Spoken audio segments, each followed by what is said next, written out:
مرحبا، معنا اليوم وصفة سلطة طيبة كتير والكل بيحبها. تابعونا لنحضر مع بعض سلطة الكوليسلو.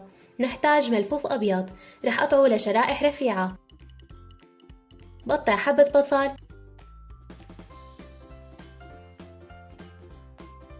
ومنحتاج لبرش حبة جزر. لتحضير الصوص نضيف ملعقتين كبار مايونيز، 100 ملي حليب، عصير نصف حبة ليمون، رشة ملح ورشة فلفل أسود. بخلطهم منيح. بوعاء بضيف مكونات السلطة والصوص وبحركهم مع بعض.